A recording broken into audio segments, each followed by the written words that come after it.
Welcome, fellow Biafrans, lovers of freedom across the world. I welcome you once again to this very platform. Wherever you are joining us from, I appreciate you and I say, may Chukwu Okike Abiyama continue to guide you, protect you. Please, if you have not yet subscribed to this very channel, kindly subscribe, like and share. Click the notification bell so that you'll be notified each time I upload a video. You will be among the first to receive it. In this platform, we bring information that has to do with the Biafran people. Information that has to do with the Zoological Republic. In this platform, we bring details and videos close to your doorstep so that you can understand what is going on in the Zoological Republic of Nigeria. In this episode, we bring to you what is going on in their conventional media as they are presenting the issue and plans of the government to extradite our Prime Minister, Mazi Simon Ekpa, the impossible mission that they want to embark on just to distract the Biafran people. They continue to talk about extradition of a man who has not committed any crime anywhere. Their wish is not going to happen. But while they are busy distracting themselves, we are going to continue to pursue our freedom and nothing will stop us from being free. Let us see what they have to say in their conventional media. Let's watch. Chukwuma Okoro. Good afternoon, Esther. Thanks for having me. Mr. Chukwuma Okoro is a political, national and social affairs commentator. He's also an author on the title, The Future of Politics. And that's going to be quite an interesting one, since that's going to be some of the conversation that we'll be having right here on the World News at 12. Mr. Chukwuma, thank you once again for being here. Let's start off with the federal government through General Buba, stating that the federal government has already commenced plans for the extradition of Simon Ekpa. Now, Major General Edward Buba, who is the Director of Defense Media Operations, revealed that the government would respond appropriately through diplomatic channels. Now, this is not the first time we've heard this from the federal government. I remember the first time where the federal government said they had written to the government of Finland. At the time, they invited Simon Ekpa for questioning at the headquarters there in Finland, where they asked questions because at the time they said that Simon Ekpa is the one responsible for the insecurity in the southeast. Now, when he was invited, he had responded to quite a number of questions right there in Finland, and he was later released. So what is stopping, or what other diplomatic channels are they going by? If the government of Finland does not find him guilty of anything, if they have invited him for questioning, how is the method going to be? How possible would it be for him to be extradited to Nigeria to respond to the federal government's call?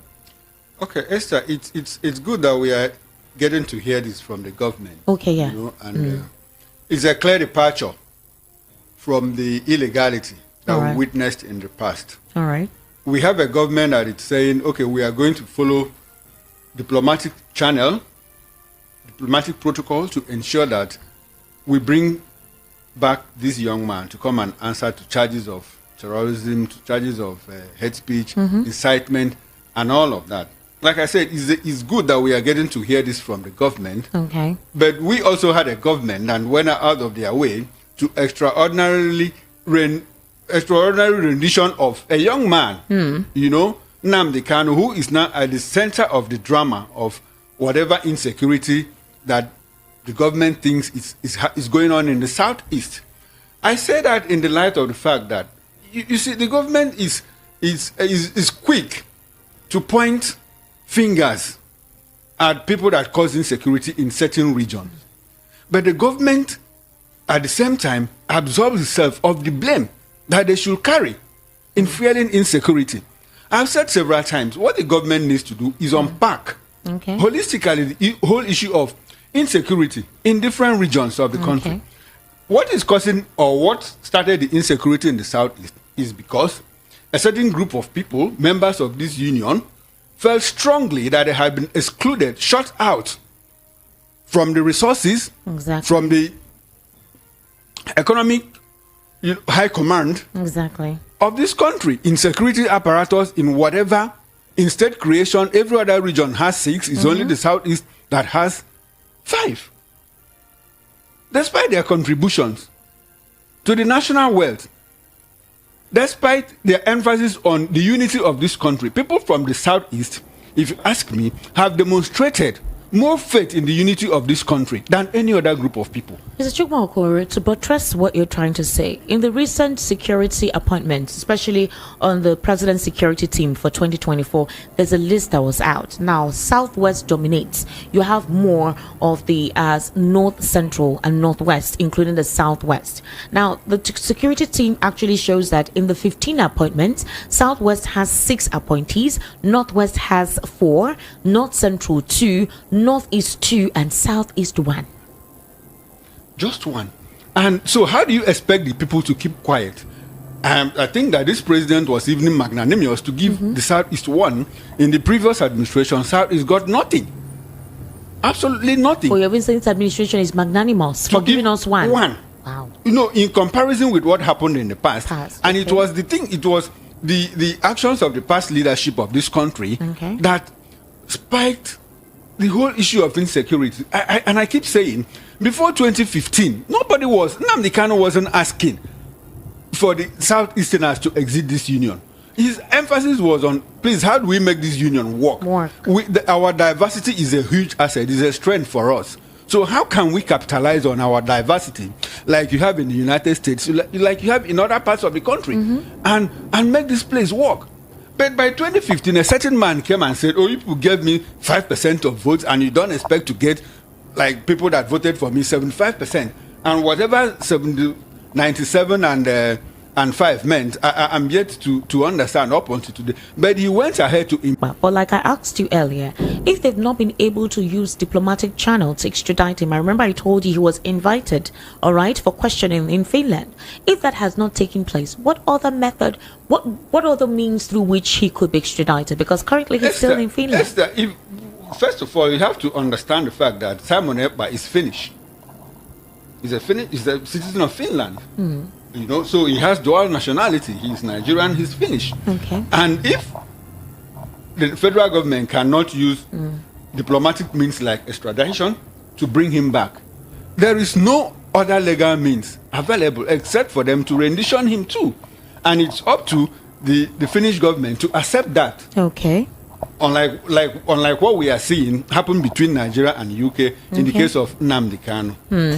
And I keep asking, the federal government is quick to point out that they want to arrest people who are sponsoring insecurity or financing Simon Ekpa to cause insecurity in the Southeast. The same federal government is unable to release the list of people that are sponsoring terrorism in the Northeast, in the North Central, in the Northwest. That's the UAE said we have a list of people sponsoring, financing insecurity in Nigeria. And we had a government that said, give us the list. The UAE gave them the list. They stood on that list, put it inside the cupboard. And up until this moment, we don't know. A certain 3 people, you know, were fingered as sponsors of terrorism through financing and all of that. Esther, what has come out of that? We've not heard anything. We've not heard anything. And you see people who are caught, people who are armed that have killed fellow Nigerians. The security agencies arrest them and take them to the police station. The next day they are out. I bet you are quick to say you want to arrest people that sponsor, people that are carrying flags, people that are waving flags in parts of the country. So does that show a sense of sincerity on the part of government to fight insecurity? Clearly no. But let me ask you something. I remember there was an Islamic clergy that threatened the president's wife. Would have expected that the security agencies would have tracked that man, all right, and put him in custody for making such a treasonable comment. We've not heard that. We've also heard the brazen nature of these bandits carry on TikTok, right, a social media platform. They do giveaway with the monies given to them by those who want their relatives to be released from their capture. But we've not heard anything afterwards from all of that. So this again is where the reshuffling within the security agency of this administration came on board. So what exactly is happening in that regard? If they divest the means that they want to use in going through with Simon Ekpa, why don't they use that same means in having to bring out the culprits responsible for sponsoring terrorism in this country? Esther, you are spot on, and I think we are traveling the same road. If you talk about the person that threatened the first lady, yes, it might not be treason. It might not be treason. It might not be treason. Why would you make that statement? I mean, if somebody threatens to kill you now, threatens the First Lady of the Federal Republic of Nigeria, you don't consider it treasonable? In our constitution, we don't have anything like the office of the First Lady. It's a creation. It's convention. Okay. Our constitution doesn't create that. So she's just like any other individual like that somebody threatens? Like threatens. And before you take action about threat, there must be two conditions there. The mental and the physical, like an intent to. You have an intent to commit a crime. It's different from you having the intent and expressing that intent in action. You know? So unless you are able to establish that, you cannot really have a stronghold legally on the person. Like I said, Esther, I'm going to blow your nose now. You know, it could be the mental condition is there. Okay. I've conceived of the idea, but until I try to punch you, which is the physical aspect, that nexus must be there before I become. But the federal government is saying now they want to use the European Union. They want to go beyond having a dialogue with the Finnish government through their diplomatic channels. The diplomatic channels that they actually want to go through. They're saying they're going to go through the European Union. How long do you think this process will take? For them to actually release this out, make this publication here, don't you think that you have an intention to extradite somebody? Don't you think you've heightened the person's protective measures to possibly not make themselves available for such? It's not about protective measures. The law is very clear on that, you know. And like the FBI says, you can only run, but you cannot hide. You can run as far as your leg can carry, but you cannot hide. And going through the EU, it's like what they say in international law, that in international relations, that international law is it's a no-brainer. Okay. Because the laws are there, but is the issue of enforcement, because it deals with the sovereignty of each nation, and we still practice statism now, whereby the states, are clearly in charge of their sovereignty and their foreign affairs. And if you talk about the EU, the individual states of the EU still have a large control over their foreign affairs. They might have a foreign pool of, like a foreign policy initiative to say that the EU is going to take this decision. They take votes, and so when that happens, then there's a strong possibility that the request for extradition can take place, if at all they peruse or go through that angle that they want to go through. Since the first time they had to contact the Finnish government, that did not possibly work or wasn't accelerated as they wanted. The laws of the EU are also very clear on that. Okay. If there is a conflict between the law of a country and the law of the EU as a bloc, the law of that country takes precedence. Okay. Are you aware of that? All right. Okay. So in this case, if the EU approaches Finland and say, okay, please, can you help us extradite this individual? Okay. And the Finnish government says, oh, sorry, we have gone through that in our legal system. It's not possible. He's our citizen. He just happens to also be a citizen of Nigeria, and we have. That means that's diplomatic channel. Maybe the only diplomatic channel they can explore is, does Nigeria have extradition treaty with Finland? And it's not cast in stone. It's not cast in concrete that when you use that means that you must always have your way, because there are also asylum laws considered. This man is been granted asylum. Yeah. One, has he been granted asylum? One, is he a citizen of Finland? Or has he done enough?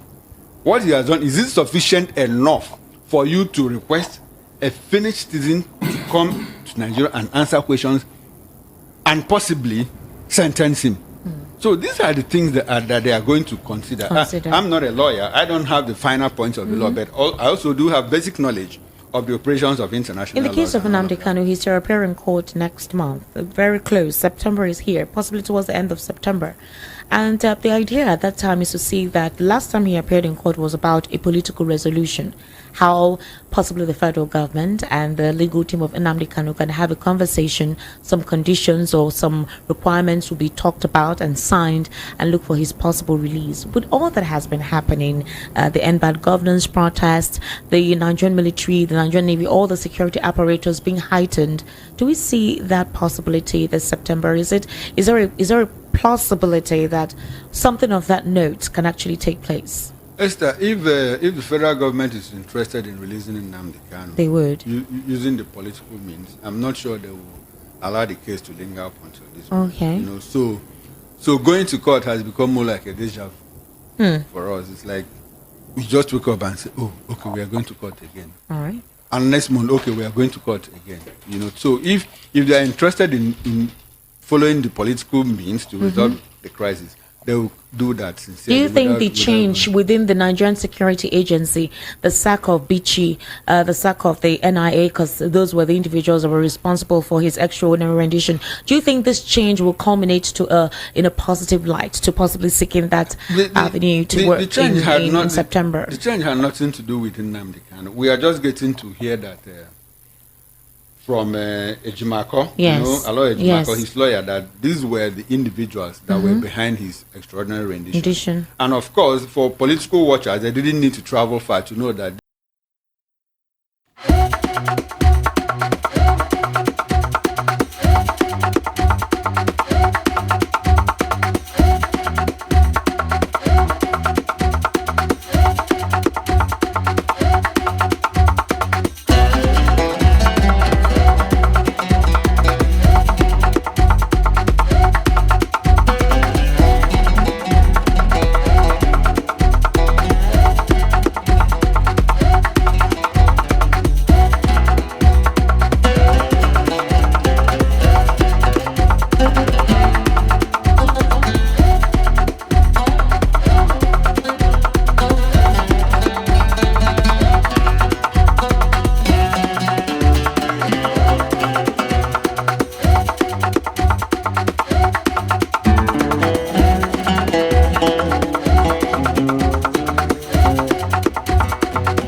After watching this clip, I want you to be the judge for yourself. Go to the comment section and write on the comment section, tell me what you feel about this. I thank God for the Prime Minister, Mazi Simon Ekpa, the Commander-in-Chief of the Armed Forces of Biafra. Biafran people are going to defend themselves. If it's going to take everyone out to defend Biafra, we will do that till the last man standing. May Chukwu Okike continue to guide our Prime Minister, Mazi Simon Ekpa. May Chukwu Okike continue to guide our Liberation Army. Biafra government, peace, progress, unity and equity. We move airborne. Thank you, as they say.